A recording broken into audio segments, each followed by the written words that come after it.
මේ විජය රජතුමාගේ සොහොන පඩි තියනවා සෑහෙනනේ. පඩි දින සෑහෙන.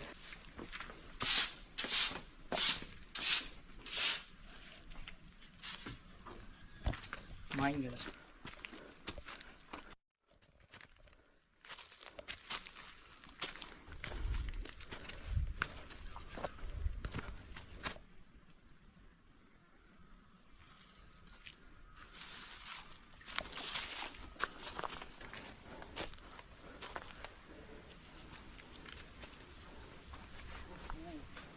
ඔයාලට පේන ඇති කොච්චර දුෂ්කරද කියලා ගමන.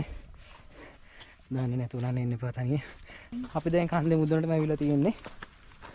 ෂා. වව්.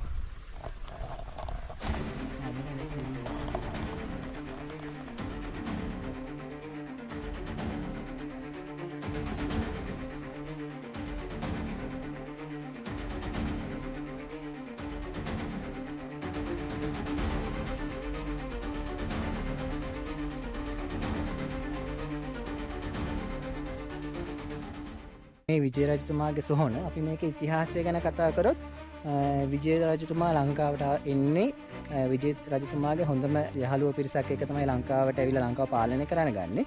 එතකොට විජය රජතුමාගේ හොඳම යාළුවෝ තමයි විවිධ ප්‍රදේශ භාර දීලා උන්ට ප්‍රාදේශීය රජවරු විදියට පාලකයෙකු විදියට පත් කරලා පාලනය කරේ. එතකොට විජය රජතුමාගේ හොඳම යාළුවා තමයි උපතිස්ස කියන සෙනෙවියා. එතකොට ඒ උපතිස්ස කියන සෙනෙවියා තමයි මේ පඬුවස්නුවර ප්‍රදේශීය භාරව පාලනය කළේ. එතකොට ඔයාලට මෙතන පේනවා ඇති අන්නර කඳු වැටිය. ඒක තමයි තිස්සව කන්ද කියලා කියන්නේ.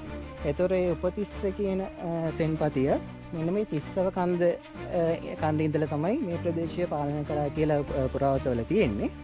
එතකොට ඔය අතරතුරේදී විජය රජතුමා අභාවප්‍රාප්ත වෙනවා.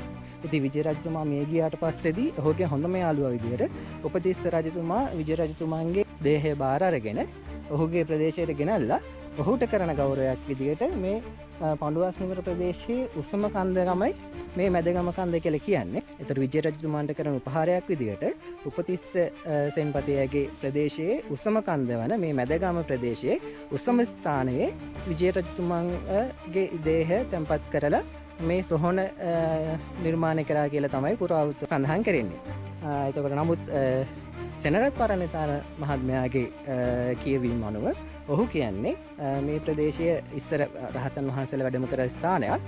ඒතර ඒ රහතන් වහන්සේලාට වන්දනාමාන කරන්න මේ මැදගම කන්ද උඩම හරියේ ස්තූපයක් ස්ථාපනය කරලා තියෙනවා.